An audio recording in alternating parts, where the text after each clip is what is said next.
Hoy en Es la Hora de Opinar, con Paula Sofía Vázquez, Carlos Bravo Regidor y Gibran Ramírez, vamos a debatir sobre la consulta de revocación de mandato que se llevará a cabo el próximo domingo 10 de abril.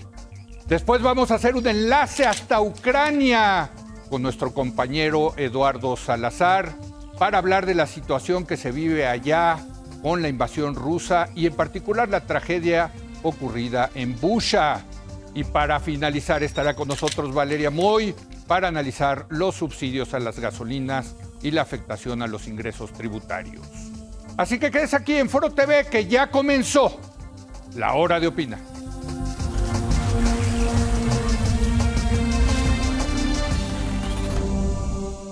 Muy buenas noches, porque ahora es la hora de opinar, es a cualquier hora.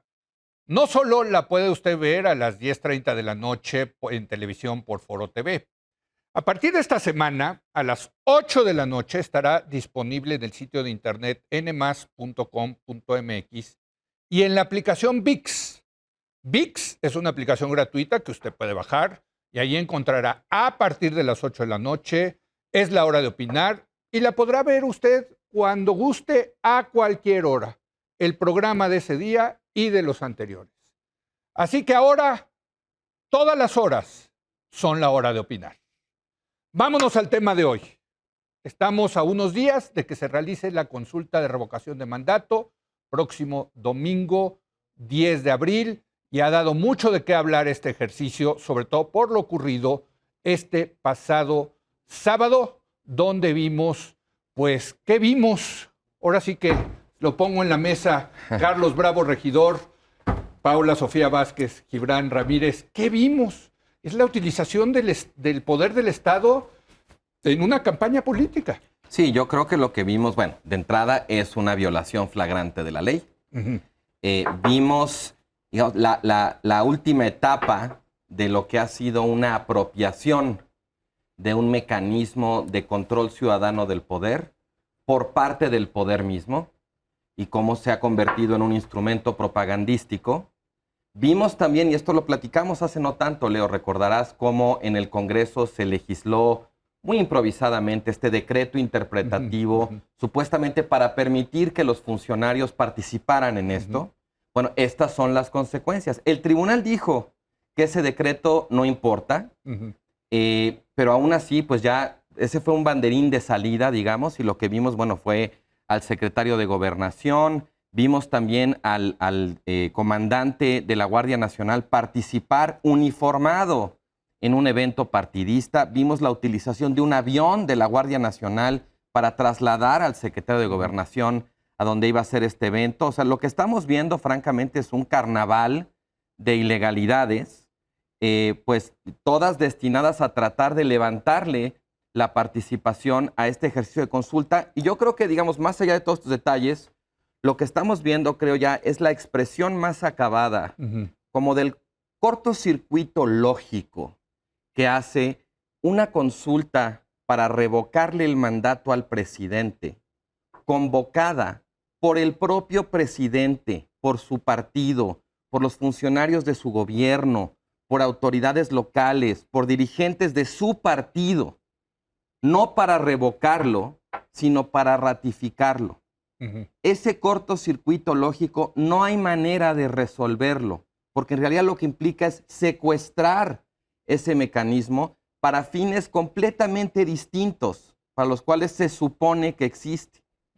Entonces, pues ahora sí que, como te decía la vez pasada, ya no sorprende, la verdad, sigue asombrando, en cierto sentido, la capacidad de, digamos, el descaro para violar la ley, la capacidad de mentir también, porque como habrás visto, la Suprema, hubo una controversia constitucional que presentaron varios legisladores de oposición y la ministra Yasmín Esquivel acepta la controversia, pero por la propia naturaleza de la controversia, ella no puede suspender el acto reclamado.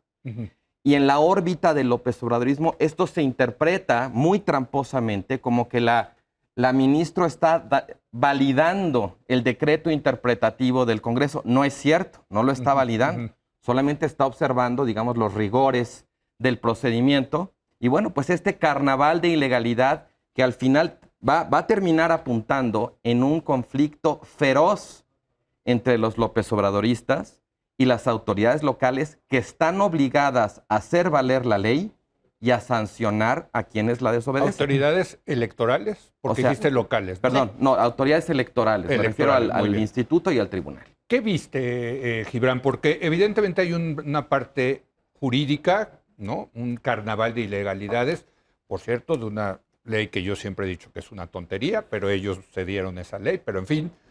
Pero hay una parte política, ¿no? Hay una parte política en la que se están fundiendo ámbitos que llevan claramente separados muchos años en México. Yo vi 3 mítines. Yo estaba en el mítin de Torreón. En el famoso mítin de Torreón. Sí. Mira. Estaba ahí como espectador, como acompañante, para decirlo mejor. Era un mítin donde estaban ordenando el flujo de personas, compañeros militantes de Morena. Entonces era un mítin de un partido. Sí. Pero era un mítin donde también estaban ordenando el flujo y el acomodo, la asociación civil que siga la democracia, que se supone que impulsa la consulta revocatoria al margen de los partidos. Entonces era un mítin de una AC.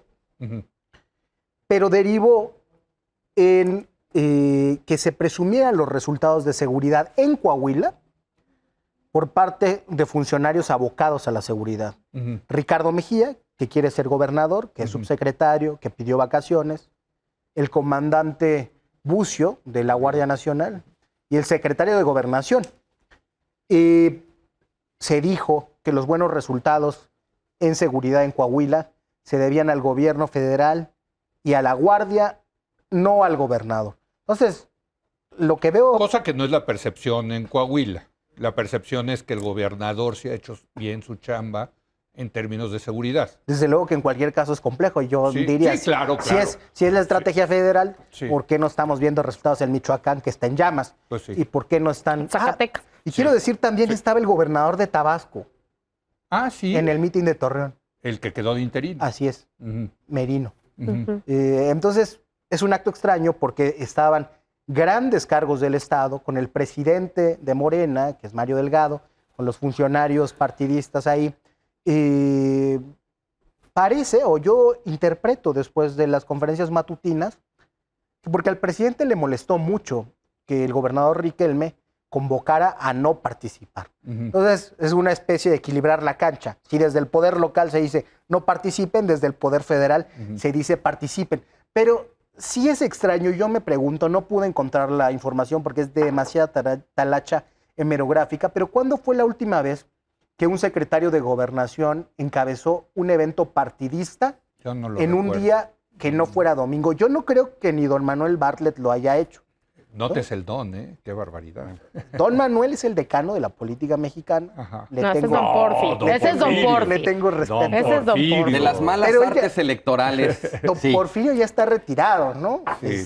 No, yo digo... De los que están en el decanato. Así es. No, don Augusto Gómez Villanueva.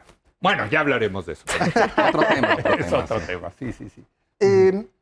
Y me parece que eso tiene sus riesgos. Desde luego que algunos liberales como tú dirán, pues la militancia se hace desde el gobierno siempre, nomás que ahora la están haciendo abierta.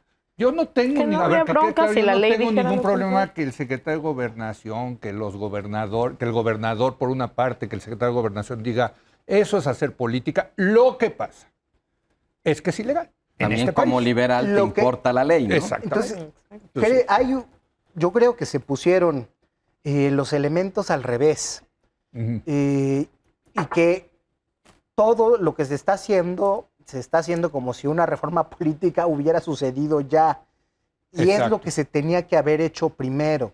Porque si no, se presentan varios problemas, confusiones, y cuando las autoridades hagan lo que dice la ley que tienen que hacer, seguramente habrá problemas, porque lo que sí se hizo fue convertir a los delitos electorales en delitos graves. Ahora. Entonces, a ver si de repente no hay ahí algún delito que ameritaría prisión preventiva. Pero ¿no? ¿quién es el fiscal? A ver, seamos, ¿no? ¿Quién es el fiscal? A ver, dinos. Hay un fiscal para delitos electorales que se llama José Agustín Ortiz Ortiz Pinquet. Ah, ya, claro. ¿no? O sea, Otro decano, por cierto. sí, claro. Pues no va a hacer nada, ¿no? O sea, está puesto ahí por el gobierno. Pero, en fin, no, yo quería preguntarte, porque a mí estas cosas, pues sí, es que siempre van a hacer campaña y van a hacer simulaciones con esta ley tonta que tenemos. Pero a mí lo que más me preocupó, Paula, los militares. El avión militar, la presencia de Rodríguez Bucio, eso, Gibran, deja tú pensar que un secretario de Gobernación hiciera campaña. No, que militares uniformados estuvieran en campaña. Yo, lo que tengo en mis 57 años que tengo, nunca lo había visto. No, yo creo que Gibran ilustra muy bien con su descripción de qué había en el mitin de Torreón, en qué confusión estamos metidos y cuál es el problema al que nos estamos encaminando y que queda muy claro aquí en este ejercicio.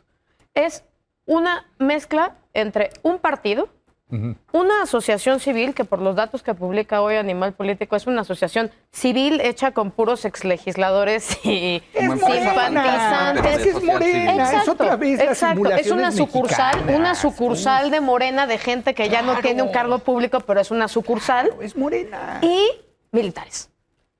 Y todo mundo conviviendo en disque santísima paz en un evento en el que... Y funcionarios públicos. Y funcionarios públicos. Claro, claro. En los que ahí 2 de 3 no deberían estar ahí. La ley de mandato es muy clara. Partidos políticos no pueden publicitar la revocación de mandato. Y los militares y funcionarios tampoco. Y los funcionarios son 3. Tampoco. Entonces, básicamente, debería de haber sido un evento de la asociación civil, que, o sea, es muy entrecomillado, en el que no deberían de estar participando ninguno. O sea, ¿qué vi yo el fin de semana, además de este concierto de irregularidades? Un acto de bravuconería. O sea, lo que dijo el secretario de Gobernación de total, no me pueden hacer nada. Y es porque este INE no lo vamos a echar. No, y van a salir con la cola entre las patas. Van a salir con la cola entre las patas. O sea, me parece que sobre todo ya lo que estamos viendo es ahí sí, como diría New York, límites muy desfasados, ¿no? O sea, ya todo el mundo está rebasado en apoyar esta consulta. Lo que describe Cepeda Patterson me parece muy bien decir es que esta consulta terminó siendo un concurso de popularidad y además un concurso de popularidad en el que entraron a participar para ver quién le demostraba más afecto al presidente. Si le demostraba más afecto a este gobernador, si este otro, si esta asociación.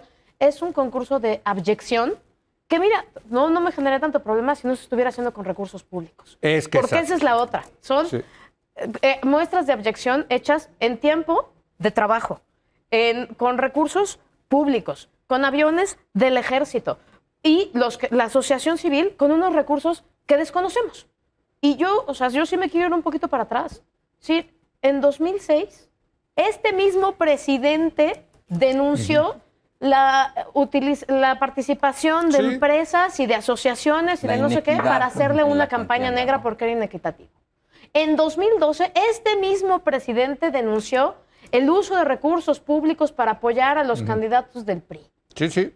Y este mismo presidente está haciendo uso de recursos públicos, utilización de asociaciones para apoyarlo. O sea, en realidad vinieron a perfeccionarlo. Sí. Esta asociación que siga la democracia es muy parecida a lo que fue Amigos de Fox. Claro. Déjame decirte que en mi liberalismo, yo tengo que decir, estoy a favor de que digan, pero sí no con recursos públicos. Eso sí no, porque son recursos de los mexicanos, del erario, de los contribuyentes. Que hagan, y por cierto, tienen mucha lana en los partidos para hacer sus propias y utilizar sus propios recursos. Que se use un avión del Estado mexicano y militar para llevar al presidente de Morena, pues con todo respeto, mañana que el presidente del PRI o del PAN o del Movimiento Ciudadano también los traslade la Guardia Nacional. O el gobernador de Guanajuato. O al gobernador Exacto, son recursos del Estado. Sí. Déjame retomar un hilo con el que empezó Gibran diciendo que se están borrando fronteras o límites como los que nos habíamos acostumbrado y creo que para bien. Y esto lo hilo con otra cosa que decías tú. O sea, llevamos mucho tiempo discutiendo el problema de la militarización. Creo que tenemos que empezar a discutir con más seriedad el problema de la politización de las Fuerzas Armadas. Junto con pegado. Porque ¿no? esto es parte, sí, como del alarde, de este carnaval de ilegalidades que decía. Yo creo que lo que estamos viendo es como una abierta, festiva, decía Diego Valadez, una festiva violación de la ley que traiciona otro de los argumentos al que han recurrido los defensores de la consulta. Muchos defensores de la consulta han dicho que es un buen ejercicio de pedagogía cívica, que la gente vaya, participe y forme parte de las decisiones públicas. Digo, lo que ha sido la experiencia de todo este proceso de la consulta es lo contrario a la pedagogía cívica. Aquí no hay ninguna virtud ciudadana que aprender. Al contrario, lo que estamos viendo es una exhibición de vandalismo oficialista, puros malos ejemplos, la verdad. Y a mí sí me parece que esto es como grave, no solamente por el tema de la inequidad en la contienda, de la violación de la ley, sino también de alguna manera como por el mensaje que se está enviando en términos, vamos a decirlo con la palabra más mexicana posible, en términos de gandallismo, de agandallar porque puedo, porque tengo el poder, y entonces hago esta trampa en el Congreso o hago una interpretación tramposa de lo que dijo la Corte. A mí ya no me paran. Esto va porque va, ¿sabes? Y yo noto que ese mensaje está de alguna manera percolando, digamos, sobre todo en los círculos simpatizantes del presidente, y hay esta sensación como de, pues sí, háganle como quieran, ¿no? El mensaje del secretario de Gobernación que decías de, ellos ya se van y van a irse con la cola entre las patas. O sea, ya hay una cosa como de mucho... Es el funcionario encargado de llevar la relación con los poderes, incluyendo los autónomos. Pero date que fuera a pelearse con un gobernador. Sí, es el que tiene que llevar la relación y además, con un gobernador y con el INE, presidentes municipales. Que se está haciendo a plena luz del día. Este no es el secretario de Gobernación que le va a jalar las orejas a un gobernador o que habla muy serio, que le habla feo a un dirigente partidista mientras se toman un café. Esto lo están haciendo abiertamente, deliberadamente. Y por eso creo que eso aquí... no te hace honesto, te hace cínico. La pedagogía Eso es no exactamente la contraria, exacto, ¿no? O sea, sabemos que en la política siempre hay mucha hipocresía. Sí. Pero ante lo que estamos aquí ya es otra cosa. No, ya es cinismo. Es el cinismo de decir, lo hago y hazle como quieras. Ahora pongo en la mesa esto. Esto que vimos es un signo de debilidad, de que se sienten débiles y que por lo tanto pues echen todo al asador porque hay que ganar a toda costa y si hacemos ilegalidades pues ni modo y si llevamos a los militares también. Es un signo de debilidad, de que se siente débil la coalición gobernante o es un signo de arrogancia, de lo que tú decías, de que yo aquí puedo porque lo único que truenan son muy chicharrones. ¿Tú cómo ves? Yo percibo mucho este ambiente de suficiencia. De arrogancia, soberbia. De que hay algunos que sienten la fortaleza social del obradorismo sobrada. Entonces, demostrarla. Que no creo que eso se corresponda con la realidad. Creo que en realidad vamos a un endurecimiento de un núcleo muy amplio, no nada despreciable de la sociedad mexicana, pero a que se pierdan cada vez más sectores moderados que están sumados al obradorismo por ciertas reivindicaciones morales. Sí. Y se alejan, te voy a decir, a mí, estando allá en el meeting, hay varias cosas que me hacían cortocircuito, porque yo desde muy chico milito con López Obrador. Una es la movilización del gabinete. Tengo muy claro el reclamo cuando se le hacía hace muy poco a Peña porque metiera al gabinete a operar al Estado de México, dividiéndolo por distritos electorales. Sí. Y se le reclamaba particularmente al secretario de Salud, a Narro, que creo que le había tocado Ecatepec. Sí. Fíjense cómo alguien que debería estar en lo de la salud está metido de Ecatepec. O pienso cómo alguien que debería estar de cabeza en Michoacán, en Guerrero, en Veracruz. Subsecretario de Seguridad. No, y el secretario de Gobernación. Sí. Otra cosa que a mí me inquietaba mucho en el sexenio de Peña es que cada vez más los militares daban conferencias de prensa y desayunos con empresarios a los que llamaban cada mes. Me parecía inadmisible. Y no sé si ahora el general Bucio y los generales secretarios el almirante y el general secretario estén dando desayunos con empresarios, no lo creo. Pero están haciendo otro tipo de militancia igual de abierta e igual de preocupante. Creo, al final, para cerrar esta participación, que la intención es demostrar fuerza. Y por eso este sentido que tú dices de arrogancia, que yo diría nada más de autosuficiencia, y que está en desacuerdo con el diseño institucional que nos dimos. Yo este lunes reflexionaba, ¿es posible y deseable que exista algo así como una ratificación de mandato, como una cuestión de confianza como se ha hecho en España, en Italia o en Francia? Pero la verdad es que eso de ir demostrando fuerza tiene que tener un posible costo alto para que no sea un carnaval que esté ejercitando cualquier presidente sin tener cierta seguridad de lo que está haciendo. En España, por ejemplo, lo hicieron nada más Suárez y Felipe González. Nadie más se ha vuelto a meter ahí. ¿Por qué?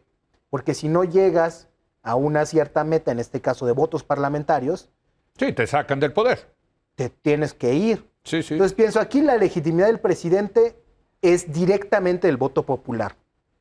Tendría que ser la medida del voto popular la de esa ratificación de confianza. Es decir, si sacas menos votos de esos en una competencia contra ti mismo, tendrías que presentar una renuncia. ¿Cuál sería el buen diseño institucional para hacer esta demostración de fuerza que el oficialismo está pretendiendo hacer? Bueno, seguramente no sería el diseño que tenemos ahora. Pues probablemente aquí en esta mesa lo hemos discutido, en esta y en otras mesas de la hora de opinar. Quizás sería la reelección, ¿no? Quizás sería el tipo de revocación de mandato como en California, en fin. A mí no me gusta la ratificación, digo, la revocación de mandato, pero ese es otro tema, ¿no? Pero tienes razón, o sea, y leí tu artículo, es el tema de la ejecución de la revocación de mandato. Desde un principio estuvo viciada, si entendí bien tu quedó muy fea, ¿no? La institución, quedó muy fea. Muy mala. No participan partidos, entonces hay que simular, ¿no? Es después de las elecciones intermedias. Y si pierde el presidente, esta cosa que yo siempre he dicho, que ponen el presidente lo pone el Congreso, ¿no? Pues imagínense esa cosa, ¿no? De poner un presidentito, va a acabar un presidentito porque es por mayoría absoluta, pero tienen que estar presentes 2/3 partes del Congreso. La oposición le puede hacer el vacío, no hacerle el quórum, y no hay presidente en México. Imagínense. ¿Eso es lo que queremos? No, yo creo que una de las cosas, hablando de esta consulta, yo creo que efectivamente es una consulta que, ¿qué palabra? Contaminada. O sea, es un ejercicio que está contaminado de principio a fin. Estuvo contaminado desde la solicitud de las firmas, que hubo firmas, muchísimas firmas irregulares, muchísimas muertos animales, muebles. O sea, hemos ido sumando contaminación y trampa. Y todos, una trampa aquí, una trampa acá, una trampa no sé qué. Exacto, es una feria de trampas. Y ahí me gusta mucho la palabra que usaste. Es inadmisible. Y creo que ahí sí deberíamos empezar a pensar en que convalidar este tipo de ejercicios en él, otra vez, haya sido como haya sido, es antidemocrático. Salir a decir esto es, o sea, decir, no importa que se haya hecho con trampas, no importa que se viole la ley, no importa, porque vamos a venir a convalidar este ejercicio, es convalidar al final un chorro de conductas antidemocráticas. Totalmente de acuerdo. Y la otra, que yo creo que es el final, ¿no? O sea, ya, si te quedan suficientes razones a partir de eso, el efecto. Creo que el principal problema de utilizar como ratificación un ejercicio de revocación era que el efecto es, pues los que quieren que se quede igual pueden no votar porque se va a quedar. Y los que no quieren que se quede, pues también pueden no convalidar este ejercicio. O sea, creo que al final, en lo que ahorita los tiene tan preocupados y tan provocadores y vayan a votar en contra, trátenos de ganar, eso hubiera sido un efecto natural de que quien convocara la revocación no hubieran sido ellos. Totalmente de acuerdo. Y por cierto, en la contaminación, yo quiero agregar el dinero. ¿De dónde sacan tanto dinero? Aquí la Ciudad de México está tapizado de espectaculares. Y pósters y bardas y voluntarios. Tú tuiteabas hoy, ¿no? Que, a ver, cuenta lo que... Ayer estaba viendo unos chicos pegando pósters y les pregunté así, oigan, ¿son voluntarios? Sí. ¿Les están pagando? Sí. ¿Cuánto tienen que pegar? 2 manzanas y tenemos que sacar foto de todos los pósters y nos dan 500 pesos. En efectivo. En efectivo. Sí, en efectivo. No, pues, claro, está tapizada la ciudad. ¿De dónde sale ese dinero? Yo me pregunto. Pero bueno, déjame una retomar- última ronda de conclusiones. Déjame retomar Venga. la pregunta que hiciste sobre la debilidad o la fuerza. Sí. ¿Qué se está demostrando aquí? Yo volvería a una distinción entre concentrar mucho poder y tener muy poco control. Este es el típico gesto, por ejemplo, de alguien que trata de alzar la voz como si eso significara que va a tener más razón, o que da un golpe sobre la mesa como si eso implicara invalidar los argumentos que tiene enfrente. En cierto sentido, si tú sientes la necesidad de tener que demostrar fuerza, estás acusando recibo de tu debilidad. Y en ese sentido, yo creo que ante lo que estamos es una suerte como de ruta de choque. Yo veo muy claramente que en la órbita López Obradorista, digamos, más militante, se está planteando este conflicto como si hubiera un antagonismo, una incompatibilidad entre la participación popular y la institucionalidad democrática. Es un falso antagonismo, una falsa incompatibilidad, pero creo que está logrando de alguna manera avanzar esa manera de plantear las cosas, y claramente hacia dónde va es hacia esa ruta de choque que te decía con las autoridades electorales, ¿no? Y ahí creo que lo que se juega finalmente es la distinción entre un proceso de retroceso democrático, como el que hemos tenido durante varios años y como el que hay en muchos países del mundo, y ya lo que habría que llamar una regresión autoritaria. O sea, la diferencia está en que el retroceso todavía estás en democracia. Son más problemas, hay dificultades, pero sigues estando dentro de un régimen democrático. La regresión autoritaria ya implica un tipo distinto de régimen. Y la línea que separa una cosa de la otra es el control de lo electoral. Yo lo que veo aquí al final, digamos, como una implicación, como escenarios hacia el futuro, yo no veo que este gobierno vaya por recuperar la senda del crecimiento económico. No veo que vaya por tratar de recuperar la seguridad, el control del territorio. No veo tampoco que vaya por recuperar la bandera de la lucha contra la corrupción que ha perdido durante estos años. Por lo que van es por el control de lo electoral. Y la instrumentalización que se ha hecho de la consulta, me parece, va a acabar sirviendo a ese propósito. No digo que lo vayan a lograr, pero creo que cada vez es más evidente que de eso se trata y que esa es la intención. Gibran. Yo creo que, bueno, cerraría mi reflexión pensando en cuál sería un buen resultado para el gobierno y para el morenismo y para la asociación civil y todo lo que está junto aquí. Se recolectaron con todas estas irregularidades 11 millones de firmas. Entonces, un resultado catastrófico sería menos de 11 millones de votos. Claro. Creo que un resultado malo serían más de 11 millones, pero menos de 16 que tuvo Morena en la elección intermedia.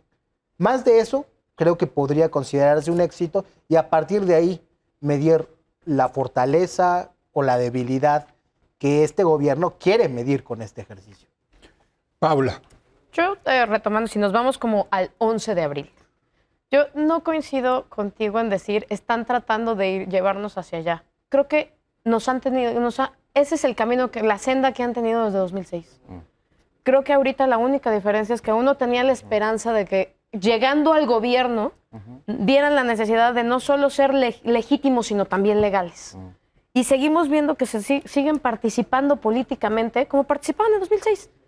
No importa la regla, no importa, porque nosotros somos la oposición, nosotros somos la víctima, nosotros somos los que estamos en un estado de indefensión.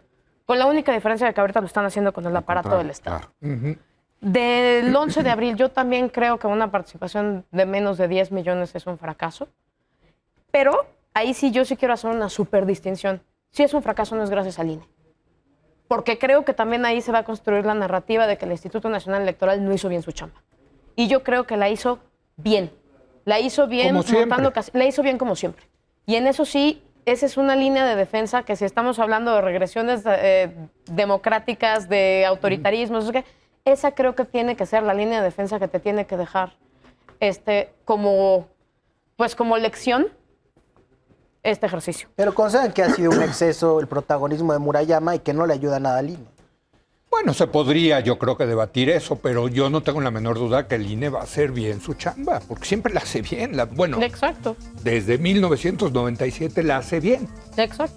Ahí se puede distinguir entre el consejero y la institución, en todo caso.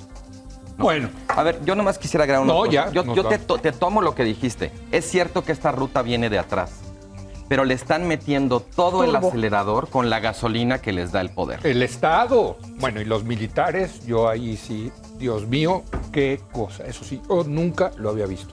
Gracias, Gibran. Gracias, Paula Sofía. Gracias, Carlos. Vamos a una breve pausa. Va a estar con nosotros Eduardo Salazar desde Ucrania para hablar del conflicto, de lo que está ocurriendo allá. Tremendo esta guerra, cada vez peor, con unas historias espantosas. Regresamos.